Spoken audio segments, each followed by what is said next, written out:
പ്രിയമുള്ളവരെ, നാം സാധാരണ കേൾക്കാറുള്ള ഒരു വാദമാണ് മൂലയന്മാർക്ക് രാഷ്ട്രീയം വേണ്ട എന്ന്.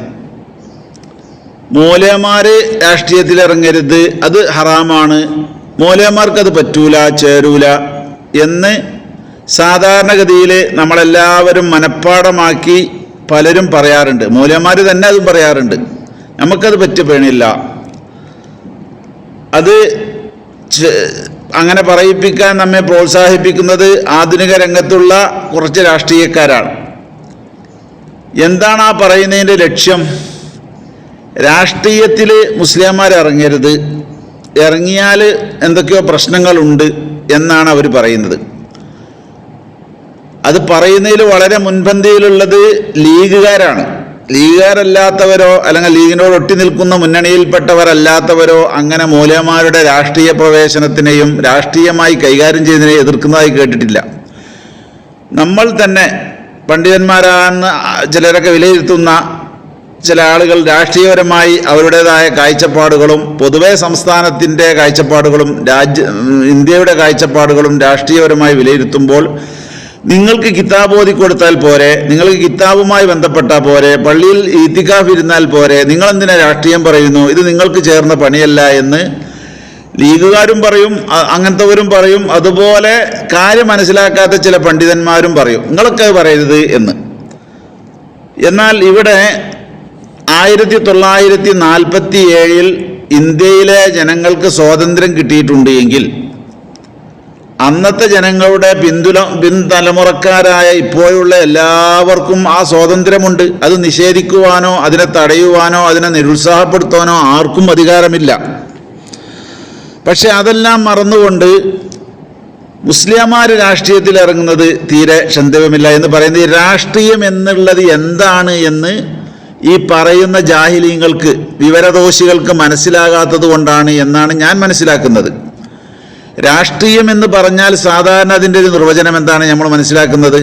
രാഷ്ട്രവും മനുഷ്യനുമായി ബന്ധപ്പെട്ട കാര്യങ്ങൾ.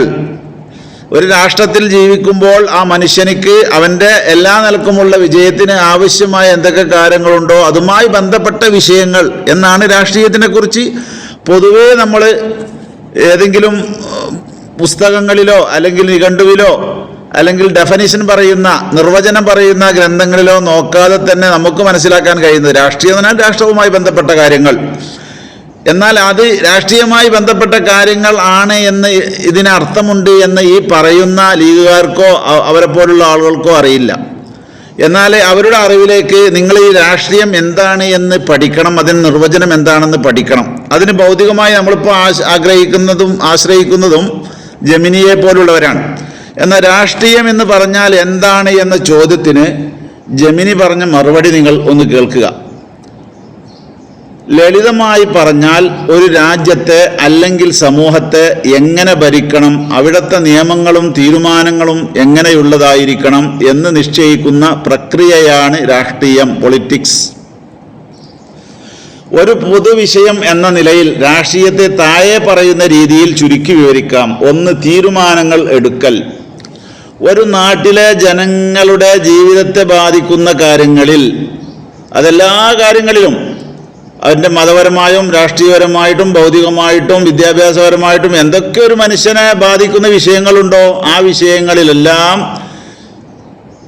ഉദാഹരണത്തിന് വിദ്യാഭ്യാസം, ആരോഗ്യം, നികുതി, റോഡുകൾ തുടങ്ങിയതാണ് അവിടെ കൊടുത്തിട്ടുള്ളത്. ആര് എങ്ങനെ തീരുമാനം എടുക്കണം എന്ന് നിശ്ചയിക്കുന്നത് രാഷ്ട്രീയമാണ്. അപ്പോൾ ഒന്നാമത് തീരുമാനം എടുക്കാനുള്ള അധികാരം രാഷ്ട്രീയക്കാർക്കാണ്. അപ്പോൾ ആ തീരുമാനം എടുക്കുന്നതിൽ പണ്ഡിതന്മാർക്ക് ഒരു പങ്കുണ്ടാകരുത്, മൂലയന്മാർക്ക് ഒരു പങ്കുണ്ടാകരുത് എന്നാണല്ലോ ഇപ്പോൾ രാഷ്ട്രീയ മൂലയന്മാർക്ക് പറ്റില്ല എന്ന് പറഞ്ഞാൽ അതിൻ്റെ ഉദ്ദേശം. അല്ലെങ്കിൽ അവർ മനസ്സിലാക്കാതെ പറയാണ്, അവർ ആ ധാരണ തിരുത്തണം. 2. അധികാരവും ഭരണവും. രാജ്യത്തിൻ്റെ അധികാരം ആരുടെ കൈകളിൽ ഇരിക്കണം, അത് എങ്ങനെ ജനങ്ങളുടെ നന്മക്കായി ഉപയോഗിക്കണം എന്ന് തീരുമാനിക്കുന്ന മത്സരവും അതിൻ്റെ നടത്തിപ്പുമാണിത്. അപ്പോൾ അധികാരം ആരെ കയ്യിൽ ഏൽപ്പിക്കണം എന്നുള്ളതിനെക്കുറിച്ചും ജനങ്ങളുടെ നന്മ എന്താണ് എന്നുള്ളതൊക്കെ ആർക്കാണ് അറിയുക? അറിയുന്ന ആളുകളാണത് കൈകാര്യം ചെയ്യേണ്ടത്. അവിടെ പണ്ഡിതന്മാർ പാടില്ല, കാരണം അറിവുള്ളവർ പാടില്ല എന്നാണല്ലോ ഈ വിവരക്കേടിൻ്റെ അർത്ഥം. 3. അവകാശങ്ങൾക്ക് വേണ്ടിയുള്ള പോരാട്ടം. സമൂഹത്തിലെ വിവിധ വിഭാഗം ആളുകൾക്ക് അവരുടെ അവകാശങ്ങളും ആനുകൂല്യങ്ങളും ഉറപ്പാക്കാനുള്ള ഒരു വഴി കൂടിയാണ് രാഷ്ട്രീയം. സമൂഹത്തിൽ നമ്മൾ ജീവിക്കുമ്പോൾ ചിലർ അറ്റാക്ക് ചെയ്ത് കണ്ട് നമ്മുടെ സമൂഹത്തിൽ തന്നെ ഭൂരിഭാഗത്തിൻ്റെ താല്പര്യങ്ങൾക്കെതിരെ മതപരമായി തന്നെ കൈകടത്തലുകൾ ഉണ്ടായിട്ടുണ്ട്. ഉദാഹരണം പറയുകയാണെങ്കിൽ നമ്മുടെ സ്കൂൾ അറബി പാഠപുസ്തകത്തിലെ വഹാബിസം മുസ്ലിങ്ങളെ ബാധിക്കുന്ന വിഷയമാണ്. അതിൽ വഹാബിസം അങ്ങോട്ട് കടത്തിക്കുട്ടി മുസ്ലിങ്ങളും തന്നെ ഇങ്ങോട്ട്.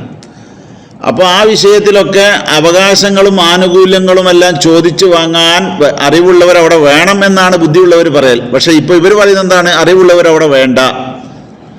4, തർക്കപരിഹാരങ്ങൾ. ഒരു സമൂഹത്തിൽ പലവിധ അഭിപ്രായങ്ങളുള്ള ആളുകൾ ഉണ്ടാകും. അവർക്കിടയിൽ വലിയ പ്രശ്നങ്ങൾ ഉണ്ടാകാതെ ചർച്ചകളിലൂടെയും നിയമങ്ങളിലൂടെയും സമാധാനം നിലനിർത്താൻ രാഷ്ട്രീയം സഹായിക്കുന്നു.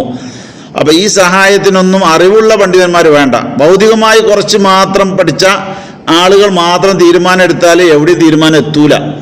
അതിൻ്റെ ദുരിതങ്ങളാണ് നമ്മൾ ഇന്ന് രാഷ്ട്രീയ രംഗത്ത് കണ്ടുകൊണ്ടിരിക്കുന്നത്. പണ്ഡിതന്മാരുടെ അഭാവം കൊണ്ട് പല തലതിരിഞ്ഞ തീരുമാനങ്ങളും വരുന്നു. പിന്നീട് അത് തിരുത്തേണ്ട വിഷയത്തിൽ തിരുത്താൻ കഴിയുന്നില്ല. തിരുത്താൻ വേണ്ടി പിന്നെ വേറെ കേസ് കൊടുക്കേണ്ടി വരുന്നു. ഇങ്ങനെയുള്ളൊക്കെ ദുരന്ത അനുഭവങ്ങളാണ് നമുക്കുണ്ടാവുന്നത്.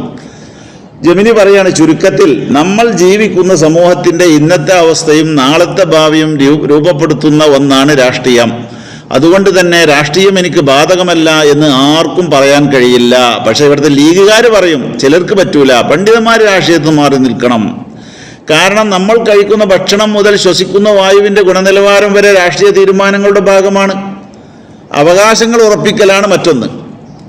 സമൂഹത്തിലെ എല്ലാ വിഭാഗം ആളുകൾക്കും, പണ്ഡിതന്മാർക്കും പാമരന്മാർക്കും എല്ലാവർക്കും, പാവപ്പെട്ടവർക്കും പണക്കാർക്കും തുല്യനീതിയും അവകാശങ്ങളും ഉറപ്പാക്കാനുള്ള ഒരു വേദിയാണിത്. രാഷ്ട്രീയം നമുക്ക് പ്രധാനമാകുന്നത് എന്തുകൊണ്ട്? രാഷ്ട്രീയത്തിൽ താല്പര്യമില്ല എന്ന് പറയുന്നവർ പോലും രാഷ്ട്രീയ തീരുമാനങ്ങളിൽ നിന്ന് രക്ഷപ്പെടുന്നില്ല. ഓരോ മനുഷ്യനെയും ബാധിക്കുന്നതാണ് രാഷ്ട്രീയം. ആർക്കും രക്ഷപ്പെടാൻ കഴിയില്ല. പക്ഷെ അവിടെ മൂലന്മാരെ മാറ്റി നിർത്തണം, അവർ രക്ഷപ്പെടണ്ട.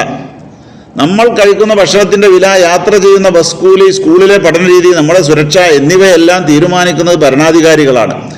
ആ ഭരണാധികാരികളെ തിരഞ്ഞെടുക്കുന്നത് രാഷ്ട്രീയത്തിലൂടെയാണ്. അതുകൊണ്ട് തന്നെ രാഷ്ട്രീയം എന്നത് നമ്മുടെ ദൈനംദിന ജീവിതവുമായി പൂർണ്ണമായി ബന്ധപ്പെട്ടിരിക്കുന്നു. പക്ഷെ അത് ബന്ധപ്പെടാത്തവരാണ് പണ്ഡിതന്മാർ എന്നാണ് വിവരദോഷികൾ ജൽപ്പിക്കാറുള്ളത്. അപ്പം ഞാൻ പറഞ്ഞു വന്നത്, രാഷ്ട്രീയം എന്ന് പറയുന്നത് ഓരോരുത്തരുടെയും മൗലികമായ അവകാശമാണ്. അത് മൂലന്മാർക്ക് പറ്റില്ല എന്ന് പറഞ്ഞാൽ അത് അവരുടേതായ അവകാശത്തെ നിഷേധിക്കുന്ന ഒരു പ്രക്രിയയാണ്. ഇത് പറയുന്നവർ വിഡ്ഢികളാണ്. കാരണം അവരെന്താണ് രാഷ്ട്രീയം എന്ന് മനസ്സിലാക്കിയിട്ടില്ല. ഇപ്പം ഈ മൂലന്മാർ പറ്റൂല എന്ന് പറഞ്ഞാൽ, ഈ മൂലന്മാർ എന്ന് പറഞ്ഞാൽ ആരാണ്? മൂലന്മാരെന്ന് പറഞ്ഞാൽ അതിന് നിർവചനമാണല്ലോ. സാധാരണ ഇതിൽ നമ്മൾ മനസ്സിലാക്കുന്നത് മതപരമായി നല്ലവണ്ണം പഠിച്ചവർ എന്നാണ് മൂലന്മാരെന്ന് പറഞ്ഞതിൻ്റെ ഉദ്ദേശം. ഇപ്പോഴത്തെ മൂലന്മാരെന്ന് പറഞ്ഞാൽ മതപരം മാത്രമല്ല എല്ലാം പഠിച്ചവർ എന്നാണ്. കാരണം നമ്മുടെ ഭൗതിക വിദ്യാഭ്യാസ രംഗത്ത് പണ്ഡിതന്മാരെ പോലെ വിഷയങ്ങൾ കൈകാര്യം ചെയ്യുന്നവരാരാളുള്ളത്? ഭൗതികന്മാർക്ക് കഴിയും. ഉദാഹരണമായിട്ട് നമുക്ക് തോന്നുന്നത്, നമ്മളൊക്കെ കോളേജിൽ പഠിക്കുന്ന സമയത്ത് ഇമ്പിച്ചാലി ഉസ്താദ് എന്ന് പറയുന്ന ഏറ്റവും വലിയ ഫിഖിൻ്റെ ഒരു പണ്ഡിതൻ ഉണ്ടായിരുന്നു. നാട്ടിലുണ്ടാകുന്ന ഏതെങ്കിലും മഹല്ല് കമ്മിറ്റിക്കാർ ചിലപ്പം ഈ പണ്ഡിതന്മാരൊക്കെ മാറ്റി നിർത്തിയിട്ട് പ്രസിഡന്റും സെക്രട്ടറിയും ഒക്കെ എഞ്ചിനീയർ ആയിരിക്കും, അല്ലെങ്കിൽ ജഡ്ജി, അല്ലെങ്കിൽ വക്കീലന്മാരൊക്കെ ആയിരിക്കും. അവരവരുടെ നാട്ടിലുണ്ടാകുന്ന പ്രശ്നങ്ങൾക്ക് പരിഹാരം കാണാൻ കഴിയാതെ മതപരമായി വിധി ചോദിക്കാൻ ഇമ്പിച്ചാലി ഉസ്താദിനെ പോലുള്ള ആളുകൾ വരും. ഉസ്താദിൻ്റെ അടുത്ത് വന്ന അനുഭവം പറയാം. അപ്പോൾ ഉസ്താദിൻ്റെ അടുത്ത് വന്നാൽ ഉടനെ തന്നെ ഉസ്താദ് തന്നെ അടിമുടി മനസ്സിലാക്കുന്ന രീതിയിൽ ഒരൊറ്റ ചോദ്യമാണ് ചോദിക്കൽ. ആ കമ്മിറ്റി എങ്ങനെയാണ്, എന്താണ് നിങ്ങളുടെ തീരുമാനം, എന്താണ് നിങ്ങൾക്കുള്ളത്, നിങ്ങളുടെ വഖഫ് എന്തൊക്കെയാണ്, അങ്ങനെ ഒരൊറ്റ ചോദ്യം കേട്ടാൽ തന്നെ ഏതാളും ഞെട്ടിപ്പോകും. അങ്ങനെ ഒരു പാർട്ടിക്കാർ വന്നു.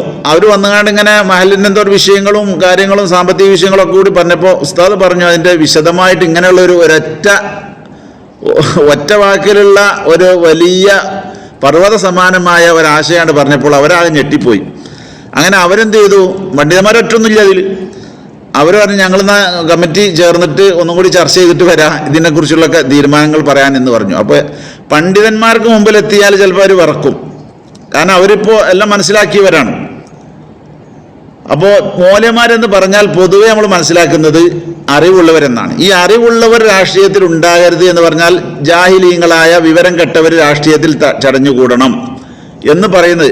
ലീഗുകാരങ്ങനെ പറയുമ്പോൾ ലീഗിൻ്റെ പ്രസിഡന്റ് കാളിയായിട്ടുള്ള ഒരാളാണല്ലോ, അപ്പോൾ അയാൾ പണ്ഡിതനല്ലേ എന്ന് ചോദിക്കുമ്പോൾ അയാൾക്ക് സർട്ടിഫിക്കറ്റ് ഒന്നുമില്ല, അയാൾ പണ്ഡിതനല്ല എന്ന് പറയും. അങ്ങനെയാണല്ലോ ഇപ്പോഴത്തെ അവസ്ഥ. കാളിയാണെങ്കിലും പിന്നെ മദ്രസ പഠിപ്പിക്കാൻ കഴിവില്ലെങ്കിലും കാളിയാകാൻ പറ്റും. എന്നപ്പോൾ നമ്മൾ തിരിച്ചു ചോദിക്കും, ഈ ലീഗിൻ്റെ മുമ്പത്തെ ആൾക്കാർക്കൊക്കെ സർട്ടിഫിക്കറ്റ് ഉണ്ടായിരുന്നുള്ള പ്രസിഡന്റിനൊക്കെ ശിഹാബങ്ങൾക്കും അതുപോലെ തന്നെ ഹൈദരലിതങ്ങൾക്കൊക്കെ സർട്ടിഫിക്കറ്റ് ഉണ്ടായിരുന്നു എന്നാണല്ലോ എന്ന് ചോദിക്കുമ്പോൾ പിന്നെ അവരവിടെ ചൂളിപ്പോകും. അപ്പോൾ അവരറിവുണ്ടായത് കൊണ്ട് അവർക്ക് രാഷ്ട്രീയം പാടില്ല എന്ന് പറയുകയാണെങ്കിൽ ആദ്യം പാണക്കാട് തങ്ങന്മാരിൽപ്പെട്ട ഇപ്പോഴത്തെ തങ്ങളല്ലാത്ത മറ്റെല്ലാ തങ്ങന്മാർക്കും രാഷ്ട്രീയം പാടില്ല എന്ന് പറയണ്ടേ? പണ്ഡിതന്മാർ രാഷ്ട്രീയത്തിൽ വേണ്ട എന്ന വാദമാണ് എങ്കിൽ പിന്നെ അതല്ലെങ്കിൽ എന്താണ്, തലയെക്കെട്ടാണോ പ്രശ്നം? അറിവൊന്നുമല്ല. അറിവില്ലാത്തവരും രാഷ്ട്രീയത്തിൽ, ലീഗിൻ്റെ ഒക്കെ രാഷ്ട്രീയത്തിൽ തലയെക്കെട്ടിട്ടുണ്ടായിട്ടുണ്ടല്ലോ. അതാണ് പ്രശ്നമെങ്കിൽ ബാഫഗീതങ്ങൾ, അതുപോലെ തന്നെ ചെറിയ ബാഫഗീതങ്ങൾ, ഇവരൊക്കെ രാഷ്ട്രീയത്തിൻ്റെ സജീവ ആളുകളായിരുന്നല്ലോ. അന്നൊന്നും ആരും എതിർത്തിട്ടില്ല മൗലവിന്റെ തലയെക്കെട്ടിങ്ങാണ്ട് രാഷ്ട്രീയത്തിൽ ഇറങ്ങുന്നതെന്ന്. അപ്പം ഇപ്പോൾ ഇവിടെ ഈ പറയുന്നതിൻ്റെ ഉദ്ദേശം അറിവ് ഉള്ളവർ പാടില്ല, തലയെക്കെട്ട് കെട്ടിയവർ പാടില്ല എന്നതിൻ്റെ ഉദ്ദേശം ഒരു ദുരുദ്ദേശം മാത്രമാണ്. അതൊക്കെ നിലനിർത്തിയവരും അതൊക്കെ പാലിച്ചുകൊണ്ട് നിന്നിരുന്നവരാണ് ഇപ്പോൾ ഇത് എതിർക്കുന്നത് എന്ന് പറയുമ്പോൾ തങ്ങളുടെ ആശയത്തിനും തങ്ങളുടെ താല്പര്യത്തിനും എതിരായിട്ട് മതപരമായിട്ട് പണ്ഡിതന്മാർ പറയാൻ സാധ്യതയുണ്ട്. അതുകൊണ്ട് രാഷ്ട്രീയത്തിൽ നിന്ന് അവരങ്ങോട്ട് ബഹിഷ്കരിച്ച് നിർത്തിയേക്കുക.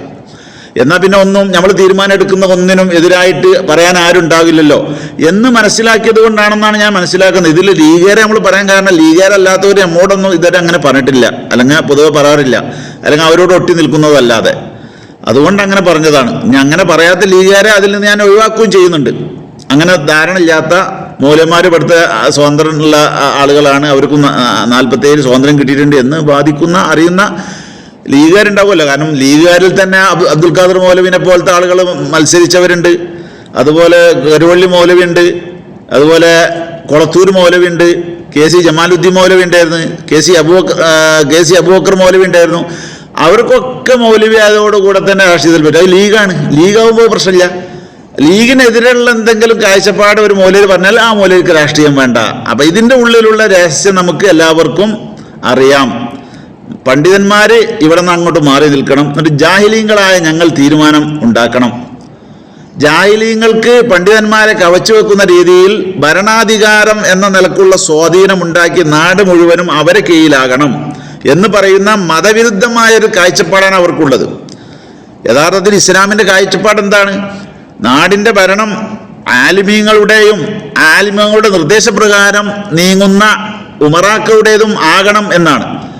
എന്ന് വെച്ചാൽ ഈ ഭരണാധികാരികളായ ആളുകൾക്ക് അറിവ് വേണ്ട എന്നല്ല, അവർക്ക് അറിവും വേണം, അവർക്ക് അധികാരം കൈകാരാനുള്ള ഭൗതികമായ സംവിധാനങ്ങളും വേണം എന്നാണ്.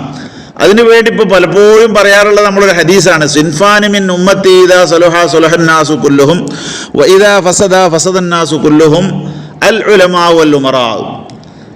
ഈ സമൂഹത്തിലെ 2 വിഭാഗം നന്നായാൽ സമൂഹം ഒന്നാകെ നന്നായി, അവർ ചീത്തയായാൽ സമൂഹം ആകെ ചീത്തയായി. ആരാണത്? അൽ ഉലമാവ്, പണ്ഡിതന്മാരോ, ഉമറാവോ, രാഷ്ട്രീയക്കാരും എന്നാണ് പൊതുവെ ഇവരെ അർത്ഥം വെക്കാറുള്ളത്. ലീഗേർ അത് ഉമറാകുന്ന നമ്മളെ ഒരു തങ്ങളുണ്ടല്ലോ, ചേളാരി കമ്പനിയിൽപ്പെട്ടെ, അദ്ദേഹത്തിന് നിർവചനമൊക്കെ ഇങ്ങനെ കേൾക്കുമ്പോൾ ഉലമാ ഉണ്ട്, പണ്ഡിതന്മാരുണ്ട്, അതിൽ ഉമറാ, ലീഗേർ, രാഷ്ട്രീയക്കാരൊന്നല്ല.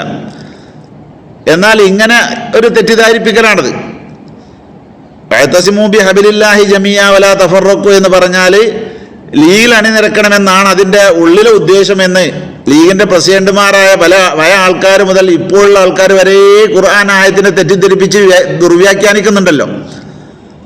എന്നതുപോലെ തന്നെ ഉലമാ ഉമറ എന്ന് പറഞ്ഞാൽ ഉലമാ പണ്ഡിതന്മാരാണ്. എന്നുവെച്ചാൽ അവർ ആധ്യാത്മിക രംഗത്ത് മാത്രം പ്രവർത്തിക്കുന്നവരായിരിക്കും. ഭൗതികമായി കാഴ്ചപ്പാടുകളോ ഇടപെടലുകളോ അവർക്ക് കൂടുതൽ ഉണ്ടാവില്ല. അതേസമയം ഉമറായി എന്ന് പറഞ്ഞാൽ അവർക്കും മാന്യമായ അറിവ് വേണം, എന്നാലേ ഭരിക്കാൻ കഴിയുള്ളൂ. അതോടുകൂടെ തന്നെ ജനങ്ങളിൽ ആധിപത്യം ചെലുത്താനുള്ള ഭൗതികമായ സിറ്റുവേഷൻ അവർക്കുണ്ടാവണം. അപ്പോൾ ഉലമാ ആയ ആളുകളും ആ ഇൽമിനോടുകൂടെ തന്നെ, അറിവുള്ളതിനോടുകൂടെ തന്നെ ഭരണാധിപത്യം കൈകാര്യം ചെയ്യാൻ പറ്റുന്ന ഭൗതികമായ ചുറ്റുപാടുകളും അറിവുകളും ശേഷികളൊക്കെ ഉള്ള ആളുകൾ എന്നാണ് ഉമറായി എന്ന് പറഞ്ഞതിൻ്റെ യഥാർത്ഥ വ്യാഖ്യാനം. അത് തെറ്റിദ്ധരിച്ചിട്ട് കുറച്ച് ആലിമീങ്ങളും ജാഹിലീങ്ങളും നന്നാകണം എന്ന് അർത്ഥം വെച്ചുകൊണ്ട് പോകുന്ന ഒരു ശൈലിയാണ് ഇവർക്കുള്ളത്. മൗലവിമാർക്ക് രാഷ്ട്രീയമാണെന്ന് പറഞ്ഞ പോലെ തന്നെ അത് തെറ്റിദ്ധരിപ്പിച്ചുകൊണ്ട് അവർ കൊണ്ടുപോവുകയാണ്. എന്നാൽ ഇവിടെയൊക്കെ പണ്ഡിതന്മാർ രാഷ്ട്രീയത്തിൽ ഇറങ്ങിയാൽ എന്താ കുഴപ്പമുള്ളത്? പണ്ഡിതന്മാർ ആ മതത്തിൻ്റെ നിയമാടിസ്ഥാനത്തിൽ രാഷ്ട്രീയത്തെ ചലിപ്പിക്കും. അങ്ങനെ ചലിപ്പിച്ചാൽ എന്താ സംഭവിക്കുക? നമ്മുടെ നാട്ടിലുള്ള കള്ള് വ്യവസായത്തിൽ പ്രവർത്തിക്കാൻ അയക്കൂല, പലിശക്ക് വേണ്ടി മത്സരിക്കാനും ബാങ്കിൽ മത്സരിക്കാനും അനുവദിക്കൂല. അത് ഇല്ലെങ്കിൽ പിന്നെ നമ്മളെ സാമ്പത്തിക സ്രോതസ് തകരൂല പാർട്ടിൻ്റെ, അപ്പോൾ അത് അനുവദിക്കൂല. അപ്പോൾ പണ്ഡിതന്മാരെ നമ്മൾ എന്ത് ചെയ്യുക? പൊതുവെ അങ്ങോട്ട് മാറി, ഈ രാഷ്ട്രീയത്തിലൊന്നും അവർ വേണ്ട. വെറുതെ പറയാണ്, കാരണം അവരെ നേതാക്കന്മാർ പണ്ഡിതന്മാരാണ്. അത് പക്ഷേ ലീഗാരായ അവരെ അനുകൂലിക്കുന്നവരാകുമ്പോൾ പറ്റും.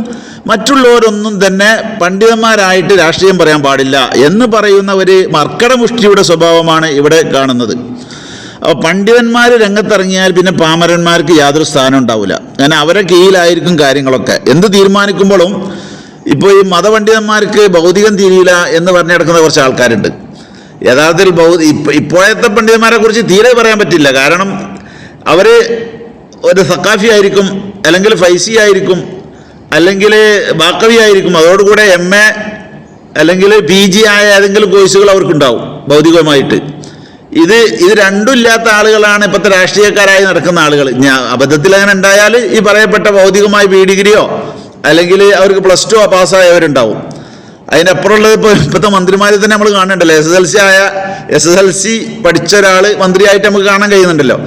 അപ്പം ഇങ്ങനെ ആണ് അതിൻ്റെയൊക്കെ അവസ്ഥയെങ്കിൽ പണ്ഡിതന്മാരെ മാറ്റി നിർത്തിയാൽ ഇവർക്ക് ഇഷ്ടമുള്ള തീരുമാനങ്ങൾ മതപരമായിട്ടും എടുക്കാം, രാഷ്ട്രീയപരമായിട്ട് ഇറക്കാം. പണ്ഡിതന്മാരുണ്ടെങ്കിൽ അതിനെതിരെ ശബ്ദിക്കും. കാരണം അവർ പഠിച്ചതനുസരിച്ച് പറയും. അപ്പോൾ ഉമ്മാക്കി കാട്ടിയിട്ട് രാഷ്ട്രീയം ഒരു ഹറാമായ ഒരു നിഷിദ്ധമായ കാര്യമാണ്. അത് മൂല്യന്മാരായ തലയിൽ കെട്ടിട്ട് ഇറക്കുന്ന വിവരമുള്ള ആളുകളെ ഇടപെടാൻ പാടില്ല. അത് ഞങ്ങൾ കൈകാര്യം ചെയ്തിട്ട് അതിനെ വഷളാക്കിക്കോളാം എന്നാണല്ലോ ഇതിൻ്റെ അർത്ഥം. എന്നാൽ ഇവിടെ നമ്മൾ ചിന്തിക്കേണ്ട ഒരു കാര്യമുണ്ട്. നമ്മളെ രാഷ്ട്രത്തിന് അനുകൂലമായ രീതിയിൽ രാഷ്ട്രവും മനുഷ്യനുമായി ബന്ധപ്പെട്ട വിഷയത്തിൽ നമുക്ക് എല്ലാവർക്കും രാഷ്ട്രീയ നയം വേണം. പക്ഷെ ഇന്നുള്ളത് എന്താണ്? രാഷ്ട്രീയം എന്ന് പറഞ്ഞാൽ കക്ഷി രാഷ്ട്രീയമാണ്. ഈ കക്ഷി രാഷ്ട്രീയം അങ്ങോട്ടും ഇങ്ങോട്ടും വീപ്പലക്കലും റക്കീബ് അത്തീബിന് പണിയുണ്ടാക്കലും അങ്ങനെയുള്ള ഒരുപാട് കാര്യങ്ങളാണ് എന്നതുകൊണ്ട് സ്വയം തിരിച്ചറിഞ്ഞ് പണ്ഡിതന്മാർ അത്തരത്തിൽ കക്ഷി രാഷ്ട്രീയത്തിൽ ആവശ്യത്തിന് മാത്രം ഇടപെടുക. അവരിടപെടാഞ്ഞാലും അവരുടെ നിയന്ത്രണം ഇല്ലാതിരുന്നാലും ഭൗതികന്മാർ വഴി തെറ്റിപ്പോകും. അങ്ങനെ ഒരു പക്കാ രാഷ്ട്രീയക്കാരനായി രംഗത്ത് ഇറങ്ങാതിരിക്കാൻ വേണ്ടി സ്വന്തം തീരുമാനിക്കാനുള്ള അധികാരം സ്വന്തം ഓരോ പണ്ഡിതനാണുള്ളത്. ആ അധികാരത്തിൽ വേറൊരാൾക്ക് കൈയിട്ട് വാരാനോ അത് പാടില്ലെന്ന് നിഷേധിക്കാനോ ഒരാൾക്കും ഈ സ്വതന്ത്ര രാജ്യത്ത് പാടില്ല. അത് നമ്മുടെ ഭരണഘടന തന്നെ ഉറപ്പു നൽകുന്ന അവകാശത്തിനെതിരാണ്. മൂലര് സ്വന്തം തീരുമാനിക്കണം. രാഷ്ട്രീയം എനിക്ക് വേണമെങ്കിലോ ഇപ്പോഴത്തെ ഈ ഏത് സ്ഥാനാർത്ഥിയെ പിന്തുണക്കണം എന്ന് പറയുന്ന കക്ഷി രാഷ്ട്രീയം അത് അത്രമാത്രം ഗുണകരമല്ല എന്ന് തീരുമാനിച്ച് മാറി നിൽക്കേണ്ടത് പണ്ഡിതനാണ്. വേണമെങ്കിൽ രഹസ്യമായി കൊണ്ടുപോയിക്കൊണ്ട് പണ്ഡിതനോട് നിങ്ങൾ ഉപദേശിച്ചോളൂ. പക്ഷെ അതിൻ്റെ ഉദ്ദേശം ദുരുദ്ദേശമാകരുത്. ഞങ്ങളിങ്ങനെ കട്ടുമുടിക്കുമ്പോൾ നിങ്ങൾ മുണ്ടാതിരിക്കണം എന്ന ലക്ഷ്യമാകരുത്. പിന്നെ ഇവരോടൊക്കെ ചോദിക്കാനുള്ളത്, പണ്ഡിതന്മാർക്ക് രാഷ്ട്രീയം പാടില്ല എന്ന് പറയുകയാണെങ്കിൽ ഇസ്ലാമിൽ രാഷ്ട്രീയമില്ലേ? സർവജനീന പ്രസ്ഥാനമാണ് എന്ന് എല്ലാവരും ഇങ്ങനെ അർത്ഥം എന്താണെന്ന് അറിയാതെ അങ്ങനെ ഇസ്ലാമിനെ കുറിച്ച് പറയലുണ്ട്. ഇവരൊക്കെ പ്രസംഗിക്കുമ്പോൾ സ്റ്റേജിൽ കയറിയാൽ ചിലപ്പം കാര്യം പറയാണ്ടായതാണ്. വഅ്തസിമൂ ബിഹബ്ലില്ലാഹി ജമീഅൻ എന്ന് ഓതുന്നമാതിരി അർത്ഥം എന്താണ്, ആ പദത്തിൻ്റെ ഉദ്ദേശം എന്താണ് എന്ന് പറഞ്ഞാൽ അവർ പറയുന്നതാണ് സർവ്വ വഹാബിനെയും സർവ്വ മുജാഹിദിനെയും സർവ്വ ജമാഅത്തിനെയൊക്കെ കൂട്ടിപ്പിടിച്ചുകൊണ്ട് നിങ്ങൾ മുസ്ലിം ലീഗ് ഉണ്ടാക്കണം, അതുപോലത്തെ ഒരു ഐക്യം ഉണ്ടാക്കണം എന്നാണ്. യഥാർത്ഥത്തിൽ അങ്ങനല്ല ആയത്തിൻ്റെ അർത്ഥമുള്ളത്. വഅ്തസിമൂ ബിഹബ്ലില്ലാഹി ജമീഅൻ വലാ തഫറഖൂന, നിങ്ങൾ ഭിന്നിച്ചിട്ടുണ്ടെങ്കിൽ ആ ഭിന്നതയൊക്കെ ഒഴിവാക്കിയിട്ട് ഒറ്റ മാർഗത്തിലേക്ക് വരണം എന്നാണ് അതിനർത്ഥം. അല്ലാതെ ഭിന്നിച്ചവരൊക്കെ അങ്ങനെ നിന്നോട്ടെ, എന്നിട്ട് അവരൊക്കെ ആ ഭിന്നതയിൽ നിൽക്കുന്നതോടെ നമ്മളിപ്പോൾ ഇങ്ങോട്ട് ഒന്നിച്ചോട്ടെ എന്ന ആയത്തിന് ഒരാളും ഒരു മുഫസ്സിറും വിശദീകരണം പറഞ്ഞിട്ടില്ല.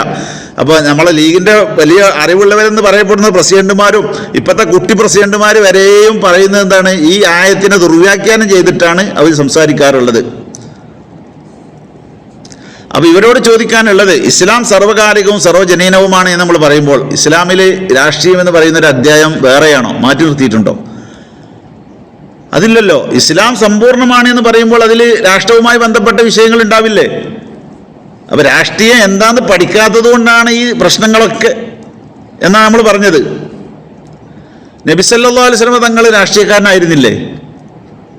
അതെന്താ നിങ്ങൾ മനസ്സിലാക്കാത്തത്? മദീനയുടെ രാഷ്ട്രപതി പ്രസിഡന്റായിരുന്നു നബി സല്ലല്ലാഹു അലൈഹി വസല്ലം തങ്ങൾ. മദീനയിലെ മുഴുവൻ ജനങ്ങളും മുസ്ലിങ്ങളൊന്നും ആയിരുന്നില്ല. മറ്റു ജനങ്ങളുമായി ജനാധിപത്യ സർക്കാർ പോലെ ഉണ്ടാക്കി പിന്നീട് അവരിൽ പലരും ആ സർക്കാരിൻ്റെ അവരുണ്ടാക്കിയ വ്യവസ്ഥകൾ ലംഘിച്ചത് കൊണ്ട് അവരുമായി സഖ്യമില്ലാതെ സ്വന്തം ഇസ്ലാമിക ഭരണകൂടമായി മാറിയതാണത്. അങ്ങനത്തെ ഭരണകൂടമായി മാറി അതിൻ്റെ പ്രസിഡന്റായിരുന്നു നബി സല്ലല്ലാഹു അലൈഹി വസല്ലം തങ്ങൾ, രാഷ്ട്രപതിയായിരുന്നു. മറ്റ് ഖലീഫമാരാണ് പിന്നെ ആ സ്ഥാനത്ത് വന്നത്. അതൊക്കെ രാഷ്ട്രീയം തന്നെയാണ്. മതം കൈകാര്യം ചെയ്യുന്നതോടുകൂടി രാഷ്ട്രീയവും കൈകാര്യം ചെയ്തവർ. അപ്പോൾ രണ്ടും കൂടി പണ്ഡിതന്മാർ തന്നെ കൈകാര്യം ചെയ്യണമെന്നാണ് ഇസ്ലാമിക ചരിത്രം പരിശോധിക്കുമ്പോൾ മനസ്സിലാകുന്നത്. അപ്പോൾ രാഷ്ട്രീയം പാടില്ല എന്ന് പറയുമ്പോൾ നബിയുടെ ഈ മാതൃക ഒന്നും നമ്മൾക്ക് ഇവിടെ പുലർത്താനില്ല എന്നാണ് ഇവർ നമ്മോട് ആവശ്യപ്പെടുന്നത് എന്ന് തോന്നും. ഉമ്മത്തിനെ നേരെ നയിക്കാൻ വേണ്ടിയിട്ട് അറിവുള്ളവർ രംഗത്ത് വന്നുകൊണ്ട് മതവും രാഷ്ട്രീയവും കൈകാര്യം ചെയ്യണം എന്ന് തന്നെയാണ് ഇതിൻ്റെയൊക്കെ അർത്ഥം. ഇനി ഒരു വിഭാഗം പണ്ഡിതന്മാർ ആ വിഷയത്തിലൊന്നും സജീവമാകുന്നില്ലെങ്കിൽ, അവർ ആധ്യാത്മിക രംഗത്ത് മാത്രമാണ് എങ്കിൽ, നാടന്മാരായ ജാഹിലീങ്ങളായ ആളുകൾ തോന്നിയ മാതിരിയാണ്ട് ഭരിക്കാനല്ല തീരുമാനിക്കേണ്ടത്. അത്തരം പണ്ഡിതന്മാരോട് അവരെ ബാധിക്കുന്ന, ഇസ്ലാമിനെ ബാധിക്കുന്ന വിഷയങ്ങളിൽ മുശാവറ നടത്തി അറിവില്ലെങ്കിൽ അത് പഠിച്ച് അത് നടപ്പിലാക്കണം. അതാണ് ഹാറൂൺ റഷീദിനെ പോലുള്ള ആളുകളൊക്കെ ഇമാം മാലിക് റളിയല്ലാഹു അൻഹുവിന്റെ ഉപദേശം തേടിയിട്ട് മതപരമായി ഭരിച്ചിരുന്നത്. അങ്ങനെയാണ് ഉമറാവ് പ്രവർത്തിക്കേണ്ടത്. ഇതെന്താണ്? ഉമറാവ് പണ്ഡിതനെ മാറ്റി നിർത്തുന്നതിൻ്റെ ഉദ്ദേശം എന്താണ്? ഞങ്ങൾ സിനിമയ്ക്ക് വേണ്ടി ആയത്ത് പരസ്യം കൊടുക്കും, അതും പണ്ഡിതനെ എതിർക്കാൻ പാടില്ല. പണ്ഡിതനുണ്ടായാലും എതിർക്കും, പാർട്ടി തന്നെ എതിർക്കും. പക്ഷേ അത് ആ രീതിയിലുള്ള രീതി പറ്റൂല. അപ്പം നിങ്ങളുടെ പണ്ഡിതന്മാരെ മാറ്റി നിർത്തണം എന്നുള്ളത് ദുരുദ്ദേശമാണ്. അത് എല്ലാ അർത്ഥത്തിനും എതിരാണ് എന്നാണ് പറയാനുള്ളത്. അതോടുകൂടെ തന്നെ നമ്മൾ പറയുന്നുണ്ട്, പണ്ഡിതന്മാർ സ്വന്തം ഈ കക്ഷി രാഷ്ട്രീയത്തിൽ ഇത്ര സജീവമാകാതെ, പക്ഷെ അവിടെയും സജീവമാകാത്ത സ്ഥലങ്ങളിൽ പ്രശ്നങ്ങളുണ്ടെങ്കിൽ അവിടെയും സജീവമാകേണ്ടി വരും. അപ്പം ഇത് ഈ ഒരു പാർട്ടിൻ്റെ ആളുകളായ പണ്ഡിതന്മാർക്ക് പറ്റുന്നു, മറ്റുള്ളവർക്ക് ആരും രാഷ്ട്രീയം പാടില്ല എന്നുള്ളത് അത് മറ്റുള്ള വിഭാഗത്തെ അടിച്ചമർത്താനുള്ള ഒരു പരിപാടിയാണ് എന്നാണ് നമ്മൾ മനസ്സിലാക്കുന്നത്. മൂലന്മാർക്ക് പള്ളിയിൽ കിതാബ് ഓതി കൊടുത്ത പോരെ, അവർക്ക് ഇത്തിക്കാഫ് ഇരുന്നാൽ പോരെ എന്ന് പറയുന്നത് അത് ഒരു പരിഹാസ്യമാണ്. കാരണം വിവരമുള്ളവരെ ഞങ്ങൾ അടുപ്പിക്കില്ല എന്നാണ് അതിൻ്റെ ഉദ്ദേശമായിട്ട് അവർ മനസ്സിൽ താലോലിക്കുന്ന ഒരാശയം. പണ്ഡിത സാന്നിധ്യം ഇല്ലാത്തത് കൊണ്ട് ഇപ്പോൾ എത്ര ദുരന്തങ്ങൾ അവിടെ ഉണ്ടായത്. ഇപ്പോൾ ഉദാഹരണമായിട്ട് നമ്മുടെ നാട്ടിൽ ഒരു പ്രശ്നമായതാണ് മുനമ്പത്തെ വഖഫ്. ആ വഖഫിനെ കുറിച്ച് തീരുമാനം എടുക്കുമ്പോൾ അവിടെ വഖഫിൻ്റെ തീരുമാനമൊന്നും പഠിച്ചവരല്ലല്ലോ ഈ ഭൗതികന്മാർ. അവിടെ തീരുമാനം എടുക്കുമ്പോൾ പണ്ഡിതൻ വേണം. എങ്ങനെയാണ് വഖഫ് കൈകാര്യം ചെയ്യേണ്ടത്? വഖഫായ ഒരു ഭൂമി ഒരിക്കലും തന്നെ അള്ളാഹുവിൻ്റെ മിൽക്കിയത്തിൽ നിന്നും പോകുന്നില്ല. അതുകൊണ്ട് അത് മനുഷ്യന്മാർക്ക് ക്രിയവിക്രയം ചെയ്യാൻ പ്രത്യേക അധികാരമില്ല, അത് വിൽക്കാനോ മറ്റു കാര്യങ്ങൾ ചെയ്യാനോ അധികാരമില്ല എന്നത് പണ്ഡിതന്മാരോടുണ്ടെങ്കിലേ അത് പറയുള്ളൂ. അതേസമയം നമ്മുടെ ഈ സമുദായത്തിൻ്റെ പാർട്ടി എന്ന് പറയുന്ന ആ പാർട്ടി, നമ്മൾ ഈ പാർട്ടിയെ കൊണ്ട് ഉദ്ദേശിക്കുന്നത് എന്താണ്? ഉദ്ദേശിക്കുന്നതല്ല, നമ്മൾ മനസ്സിലാക്കുന്നത് സമുദായത്തിന് ഉള്ളതെങ്കിലും ഒന്ന് നിലനിർത്താനുള്ള ഒരു ശബ്ദം ആ പാർട്ടി ഉണ്ടാക്കട്ടെ എന്നാണ്. അങ്ങനെയുള്ള ആ പാർട്ടി ഭരിക്കുന്നവർക്കനുസരിച്ച്, ജനങ്ങളുടെ ഗതിക്കനുസരിച്ച് 600 കുടുംബങ്ങളുടെ വോട്ട് കിട്ടണമെന്ന് വിചാരിച്ച് അവരാകെ മലക്കം മറിയുന്നു. നിയമസഭയിൽ വെച്ചുകൊണ്ട് സബ്മിഷൻ ഉന്നയിച്ച് ഈ മുനമ്പത്തെ ഭൂമി വഖഫ് തന്നെയാണ്, അതിനെതിരെ കർശനമായിട്ട് അതിനെതിരെ നീങ്ങുന്നവർക്കെതിരെ നടപടിയെടുക്കണം എന്ന് പറഞ്ഞുകൊണ്ട് പ്രസംഗിച്ചതായ ഒരു മജീദ് ഉണ്ടായിരുന്നു നമ്മളെ പാർട്ടിയിൽ. ആ മജീദ് പിന്നീട് കുറച്ച് കഴിഞ്ഞപ്പോൾ ഈ അടുത്ത് തെരഞ്ഞെടുപ്പിനൊക്കെ മുമ്പ് അദ്ദേഹം പറയുന്നത്, മുനമ്പത്ത് താമസിക്കുന്ന ആളുകളുണ്ടല്ലോ വഖഫ് ഭൂമിയിൽ പിന്നെ പൈസ കൊടുത്ത് വാങ്ങിയിട്ടും അല്ലാതെയും താമസിക്കുന്ന റിസോർട്ടുകാരും മറ്റൊക്കെ, അവരെ ഒരു നിലക്കും അവിടെ നിന്ന് ഒഴിവാക്കാൻ പാടില്ല. ഏത്? അള്ളാഹുവിന് വേണ്ടി തീരെ ഇതൊക്കെ കൊടുത്ത ഒരു മനുഷ്യൻ അദ്ദേഹത്തിൻ്റെ പരലോക വിജയത്തിന് വേണ്ടി, പരലോകത്ത് അദ്ദേഹത്തിന് കൂലി കിട്ടാൻ വേണ്ടി വഖഫ് ചെയ്തതായ ആ ഭൂമി എങ്ങനെങ്കിലും വഖഫാണെന്ന് 2 കോടതിയും അതുപോലെ ട്രൈബ്യൂണലും അതുപോലെ റവന്യൂ രേഖകളും ഒക്കെ ഉള്ള വസ്തുത സിദ്ദീഖ് വഖഫ് ചെയ്താണെന്ന് അറിയപ്പെടുന്ന എല്ലാവർക്കും അറിയുന്ന കാര്യമാണ്. ഇതൊക്കെ രേഖകളായിട്ടുണ്ടായിരിക്കെ അത് സംരക്ഷിക്കാൻ ഇസ്ലാമിൻ്റെ ആളുകളാണെന്ന് പറയുന്നവരാണെങ്കിൽ അവർക്ക് ബാധ്യതയാണ്, നിർബന്ധമാണ്. അങ്ങനത്തെ ആളുകൾ എന്ത് പറയുന്നു? എന്ത് തീരുമാനം വന്നാലും കോടതി ഇനിയിപ്പോൾ എന്ത് ചെയ്തു? ആ കോടതിയിൽ നിന്നുള്ള കേസുണ്ടായിരുന്നത്, ആ കേസിൽ വിധി ആ നാട്ടുകാർ അവിടെ താമസിക്കുന്ന ആളുകൾക്ക് അവിടെ താമസിക്കാൻ പറ്റൂല, അവർ വേറെ സ്ഥലത്തേക്ക് പോകണം എന്ന് പറഞ്ഞാൽ അത് പറ്റൂല എന്നാണ് പറയേണ്ടത്. അവരവിടെ നിന്ന് ഇറക്കാൻ പറ്റൂല. അങ്ങനെയല്ലല്ലോ ഒരു ഭൗതികമായി ചിന്തിക്കുന്ന ഒരാളും പറയേണ്ടത്. അവർ പാവപ്പെട്ടവരാണ്, അവർ കുടുങ്ങിയവരാണ്, അവർക്ക് പുനരധിവാസം നൽകണം, നല്ല ടൗൺഷിപ്പ് ഉണ്ടാക്കി കൊടുക്കണം, വേറെ സ്ഥലത്ത് വഖഫായി നിലനിർത്തണം എന്നാണല്ലോ ഈ പാർട്ടി പറയേണ്ടത്. ഈ പാർട്ടി അതിനുവേണ്ടി എന്നൊക്കെയാണ് പലരും മനസ്സിലാക്കിയിട്ടുള്ളൂ. ഇപ്പോഴും അതിനുവേണ്ടി ഉമ്മത്തിൻ്റെ രക്ഷയ്ക്ക് വേണ്ടി എന്നൊക്കെയാണല്ലോ പറയുന്നത്. പക്ഷെ പറയുന്നതനുസരിച്ച് അവരുടെ ഭാഗത്തുനിന്നും നീക്കണ്ടാവില്ല എന്നുള്ളത് വേറെ വിഷയം. അല്ലെങ്കിൽ നമ്മൾ മനസ്സിലാക്കിയിട്ടുള്ളത് എന്തിനു വേണ്ടിയാണ് ഈ പാർട്ടി എന്ന് ചോദിക്കുമ്പോൾ, ഞാൻ മനസ്സിലാക്കിയിട്ടുള്ളിടത്തോളം ഏതെങ്കിലും പള്ളി, ബാബരി മസ്ജിദ് പോലുള്ള പള്ളി മറ്റുള്ളവരൊന്നാണ്ട് പൊളിക്കുമ്പോൾ ഇവിടെ കച്ചറുണ്ടാകരുത്, ആത്മസംയമനം പാലിക്കണം എന്ന് പറയാൻ വേണ്ടിയുള്ളൊരു പാർട്ടി എന്നേ നമുക്ക് ഇത് മനസ്സിലായിട്ടുള്ളൂ. അല്ലാതെ വേറെ സമുദായത്തിന് നേട്ടം ഉണ്ടാക്കുന്ന എന്തെങ്കിലും കാര്യം ചെയ്തതായിട്ടോ മറ്റോ നമുക്ക് മനസ്സിലാക്കാൻ കഴിയുന്നില്ല. കുറച്ച് വഹാബിസത്തിനെ വളർത്താൻ വേണ്ടി മുൻഷിമാർക്ക് ജോലി കൊടുത്തു എന്നല്ലാതെ വേറെ എന്തെങ്കിലും കാര്യമായിട്ട് ഈ മുസ്ലിം സമുദായത്തിലെ മഹാഭൂരിപക്ഷത്തിന് അനുകൂലമായിട്ടുള്ള എന്തെങ്കിലും നിത്യമായ ഒരു വിഷയം, വിജയമുള്ള ഒരു വിഷയം അവർ ചെയ്തതായി നമ്മൾ അറിവിലില്ല. ഒരുപാട് പള്ളികൾ നമുക്ക് ആ രാഷ്ട്രീയ സ്വാധീനം കൊണ്ട് നഷ്ടപ്പെടുത്തേണ്ടി വന്നു. അത് തിരിച്ചെടുക്കാൻ വേണ്ടി ബന്ധപ്പെട്ടവരോട് അറിയിച്ചപ്പോൾ അത് ഞങ്ങൾ പ്രവർത്തിക്കൂല എന്ന് പറഞ്ഞു. ഇങ്ങനെയൊക്കെയാണല്ലോ. ഇതൊക്കെ സുന്നികളെ വോട്ട് വാങ്ങിയിട്ടും കൂടിയാണ് ചെയ്യുന്നത് എന്നും കൂടി നമ്മൾ മനസ്സിലാക്കണം. അപ്പം അവിടെയൊക്കെ മുസ്ലിം പണ്ഡിതന്മാരുടെ ഇടപെടൽ, സുന്നി പണ്ഡിതന്മാരുടെ ഇടപെടൽ ഉണ്ടായാൽ വലിയ ഭീഷണി ഉണ്ടാവുമെന്ന് വിചാരിച്ചിട്ടാണ് മോലിയാരെ ആ ഭാഗത്തേക്ക് അടുപ്പിക്കണ്ട, നമുക്ക് അങ്ങോട്ട് മാറ്റി നിർത്താം എന്ന് പറഞ്ഞത്. അപ്പോൾ പാർലമെന്റിലും നിയമസഭയിലൊക്കെ നിയമം പാസ്സാക്കുമ്പോൾ എന്ത് വേണം? രണ്ട് നിലക്കും അറിവുള്ള ആളുകൾ വേണം. അതാരാളുള്ളത്? അത് പണ്ഡിതന്മാരെപ്പോഴേ ഉള്ളൂ. ഭൗതിക വിദ്യാഭ്യാസമുണ്ട്, ഭൗതികമായ അറിവുണ്ട്, ഭരണഘടന വ്യാഖ്യാനിക്കാനും അറിയാം, അഡ്വക്കറ്റുമാരായ ആളുകളുണ്ട്. ഉദാഹരണമായിട്ട് ഇപ്പോൾ സമുദായത്തിൻ്റെ ഒക്കെ ആളുകളായിട്ട് കുറച്ച് ആൾക്കാരോട് പോയിട്ടുണ്ടല്ലോ. അവരൊന്നല്ലേ യഥാർത്ഥത്തിൽ അവിടെ പോകേണ്ടത്. മതവും ഭൗതികവും ശരിക്കും അറിയുന്ന, ഇപ്പം ആളെ പേരെടുത്ത് പറയുകയാണെങ്കിൽ തന്നെ പല രണ്ട് ഗ്രൂപ്പിൽപ്പെട്ട ആളുകളിൽപ്പെട്ട ഓരോരുത്തരും നമുക്ക് നിർദ്ദേശിക്കാൻ കഴിയും. അത്തരം ആളുകളാണ് അവിടെ പോകേണ്ടത്. മതപരമായിട്ട് തീരുമാനം എടുക്കപ്പെടുമ്പോൾ അത് മതപരമായിട്ട് എതിരാണെങ്കിൽ എതിർക്കാൻ വേണ്ടി കഴിയണം. അത് കഴിയാത്തത് കൊണ്ട് പിന്നീട് അവിടെ നിയമം പാസ്സായതിൻ്റെ ശേഷം പിന്നെ നമുക്ക് ഭേദഗതി വേണം, പിന്നെ കോടതിയിൽ പോകണം, അപ്പീൽ പോകണം എന്നൊക്കെ പറഞ്ഞുകൊണ്ട് നടക്കുന്നത് വിരോധാഭാസമാണ്. വിവരമില്ലാത്ത ആളുകൾ ചടഞ്ഞുകൂടി അവർ സ്വന്തം പണ്ഡിതന്മാരെ മാറ്റി നിർത്തിയിട്ട് തീരുമാനങ്ങൾ എടുക്കാൻ വേണ്ടി മുന്നോട്ട് വന്നതിൻ്റെ ദുരന്തമാണത്. ഉദാഹരണമായിട്ട് മുമ്പ് ഒരു പോലീസുകാരൻ താടി വെച്ചപ്പോൾ നിയമസഭയിൽ പിന്നെ KT ജലീൽ പറഞ്ഞു താടി വെക്കൽ ഇസ്ലാമൊന്നല്ലാന്ന്, ഇസ്ലാമിൽ പെട്ടതൊന്നല്ല താടി വെക്കൽ, അതിന് നിയമമൊന്നല്ല എന്ന്.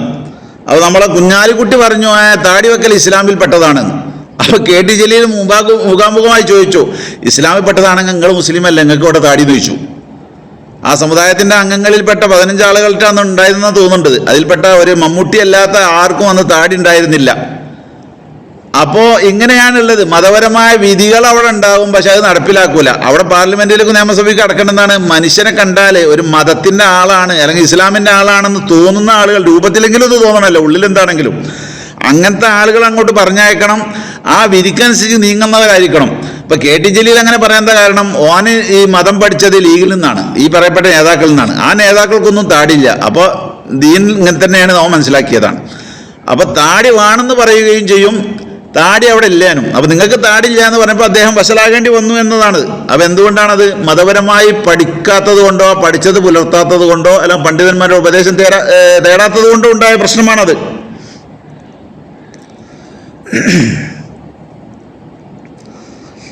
അപ്പോൾ ഇങ്ങനെയുള്ള നിയമങ്ങളൊക്കെ ഇനി പാസ്സാക്കിയ ശേഷം തിരുത്തേണ്ടി വരും. പിന്നെ തിരുത്താനൊന്നും നിൽക്കില്ല, പിന്നെ അതേതായാലും പാസ്സായി പോയില്ലേ എന്നാണ് പറയൽ. അപ്പോൾ പണ്ഡിതരാണ് മതവും. ഇപ്പം ഞങ്ങൾ ചുരുക്കി പറഞ്ഞാൽ പണ്ഡിതരെ മതത്തിൽ നിന്നും രാഷ്ട്രീയത്തിൽ നിന്നും മാറ്റി നിർത്താൻ പറ്റില്ല. പണ്ഡിതന്മാരാണ് ഇതിൽ മുന്നണിയിൽ ഉണ്ടാകേണ്ടത്. എന്നാലേ വിഷയം വരുമ്പോൾ പരിഹരിക്കാൻ കഴിയുള്ളൂ. മുസ്ലിമായ ഒരു മനുഷ്യനെ സംബന്ധിച്ചിടത്തോളം രാഷ്ട്രീയ വേസ് മതവേസ് എന്ന് പറഞ്ഞിട്ടൊരു വേസ് ഇല്ല. ഇപ്പം ചില രാഷ്ട്രീയക്കാർ മറ്റവരെ കുറിച്ച് ഇങ്ങനെ കുറ്റം പറയുന്ന സമയത്ത് നിങ്ങൾ എന്തിനാ അങ്ങനെ വിമർശിക്കുന്നത്? ഇത് രാഷ്ട്രീയ വേസിലാണ് എന്ന് വെച്ചാൽ ഇത് നമ്മൾ റക്കീബ് അതീതിന് എഴുതാൻ വേണ്ടി കൊടുക്കാത്ത മാറ്ററാണ്. നാളെ മഹ്ശറയിൽ വരുമ്പോൾ ഈ നമ്മൻ്റെ ഏടുകളായിട്ട് വരുമല്ലോ, ആ സമയത്ത് രാഷ്ട്രീയ വേസി എന്നുള്ളൊരു വേർഡ് വേറെയും മതവേസി എന്നുള്ളൊരു വേർഡ് വേറെ ഉണ്ടാവില്ല. ഒരു മനുഷ്യൻ പ്രായം തികഞ്ഞത് മുതൽ മരിക്കുന്നത് വരെയും അവനക്ക് ശരീഅത്തിൻ്റെ നിയമങ്ങൾ ബന്ധപ്പെട്ടതാണ്. അവന് എവിടെ പ്രവർത്തിച്ചാലും ശരി, രാഷ്ട്രീയത്തിൽ പ്രവർത്തിച്ചാലും ശരി, മതത്തിൽ പ്രവർത്തിച്ചാലും ശരി. രാഷ്ട്രീയത്തിൽ പ്രവർത്തിക്കുന്ന ഇബാദത്താണ്. എങ്ങനെയാണോ കക്കാൻ വേണ്ടിയും നക്കാൻ വേണ്ടി ആകരുത്. മാന്യമായ ശമ്പളം അവർ പ്രവർത്തിക്കുന്നുണ്ടെങ്കിൽ അതിന് വാങ്ങാം. അല്ലാതെ ബാക്കി കാര്യങ്ങൾ എന്താണ്? ജനങ്ങൾക്ക് വേണ്ടി പ്രവർത്തിക്കുന്നവരാണല്ലോ. പൊതുപ്രവർത്തനമാണ്. ആ പൊതുപ്രവർത്തനത്തിന് മനുഷ്യന് ഉപകാരം ചെയ്യാൻ പറ്റുന്ന കാര്യങ്ങൾ ചെയ്തു കൊടുത്താൽ അവനക്ക് അതുകൊണ്ട് പ്രതിഫലം കിട്ടും. ജനങ്ങളെ അങ്ങനെ തിരഞ്ഞെടുത്ത് പറഞ്ഞയച്ച ഒരാളാണെങ്കിൽ ജനങ്ങൾക്ക് വേണ്ടി പ്രവർത്തിക്കുകയാണെങ്കിൽ, അവരുടെ ഉപകാരത്തിന് വേണ്ടി പ്രവർത്തിക്കുകയാണെങ്കിൽ ഉപകാരം കിട്ടും. ഇത് ജനങ്ങൾക്കൊന്നും ചെയ്യാതെ അങ്ങനെ ഇരിക്കുക, എപ്പോഴെങ്കിലും ഒരു അപേക്ഷ നമ്മൾ നോക്കാമെന്ന് പറയാം എന്ന രീതിയിലായ പറ്റില്ല. ശമ്പളം പറ്റുന്നതിന് ജോലി ചെയ്യണം. അത് യഥാർത്ഥത്തിൽ ഒരു ശമ്പളത്തിൻ്റെ ആളുകളാണെന്നാൽക്കാണ് ഇപ്പോൾ വർക്ക് ചെയ്തുകൊണ്ടിരിക്കുന്നത്. അങ്ങനെയല്ല ചെയ്യേണ്ടത്. രാഷ്ട്രീയത്തിൽ ഇറങ്ങിയ ആളുകൾ പരോപകാരികളായിരിക്കണം, പൊതുപ്രവർത്തകരായിരിക്കണം. അവർ റോഡ് വെട്ടുകയാണെങ്കിൽ ഇത് മനുഷ്യന്മാർക്ക് നടക്കാനുള്ള സൗകര്യം എന്ന് വിചാരിച്ചുകൊണ്ട് റോഡ് വെട്ടിയാൽ അവർക്ക് കൂലി കിട്ടും. എന്ത് വിഷയത്തിനും കൂലി കിട്ടും. ഇതാണ് ഇസ്ലാമിൻ്റെ നിയമം. പ്രായം തികഞ്ഞോട് മുതൽ ഓൻ ചെയ്യുന്ന എല്ലാ പ്രവൃത്തിക്കും ഒരു നിയമമുണ്ട്. ഹലാല്, ഹറാമ്, ജായിസ്, കറാഹത്ത്, സുന്നത്ത്, ഇങ്ങനെ പറയപ്പെട്ട 5 നിയമങ്ങളിൽപ്പെട്ട ഏതെങ്കിലും ഒരു നിയമമായിട്ട് ബന്ധപ്പെട്ടിരിക്കും. ഇപ്പോൾ റോഡ് ഉണ്ടാക്കാൻ വേണ്ടിയിട്ട് ഒരാൾ അധ്വാനിക്കുന്നതെങ്കിൽ അത് അവനക്കൊരു സുന്നത്തായി വരും. കാരണം നല്ലൊരു കാര്യമാണത്.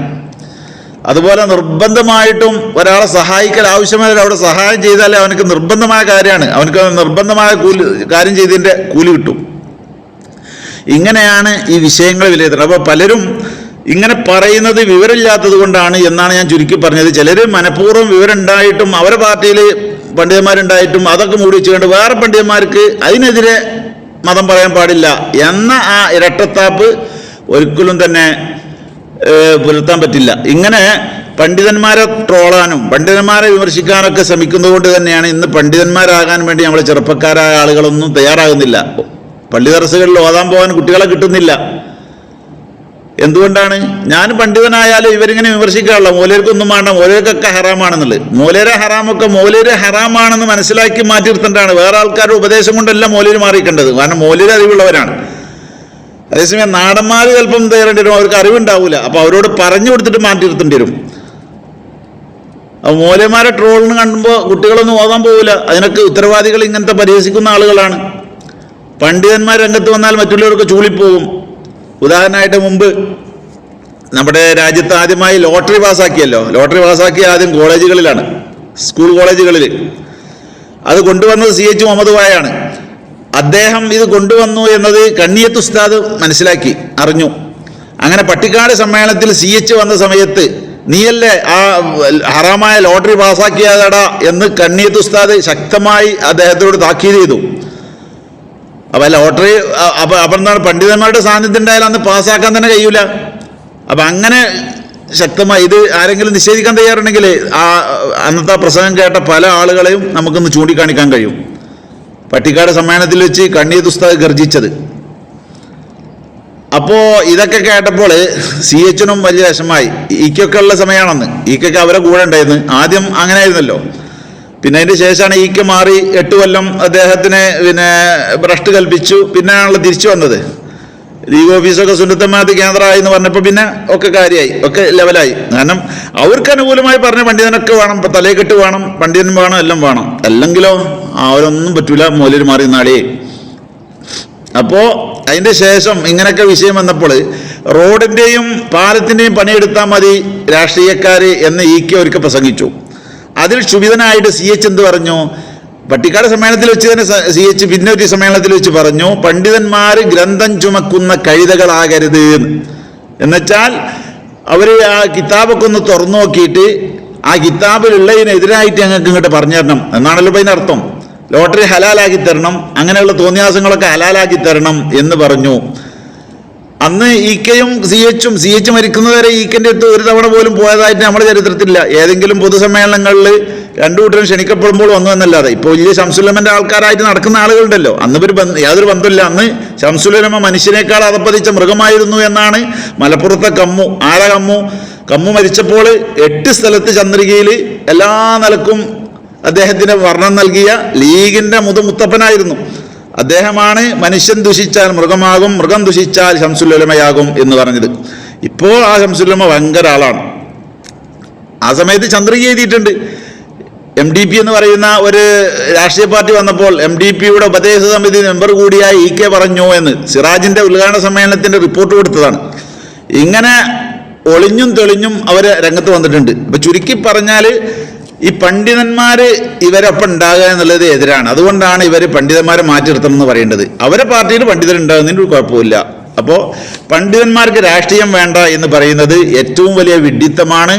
അതേസമയം പണ്ഡിതന്മാർ ഈ കക്ഷി രാഷ്ട്രീയത്തിൻ്റെ വലിയ ചട്ടുകമാകാതെ അവരെ നിയന്ത്രിക്കാൻ പറ്റുന്ന അധികാരത്തിൽ നിന്നുകൊണ്ട് പക്ഷി രാഷ്ട്രീയം വിട്ടിട്ട് വിഷയങ്ങളോട് പ്രതികരിച്ചുകൊണ്ട് നിൽക്കലായിരിക്കും അവരെ സംബന്ധിച്ചിടത്തോളം നല്ലത്. അത് ആരും അവരെ ഉപദേശിച്ചിട്ട് അവരെ വലിക്കാൻ പാടില്ല.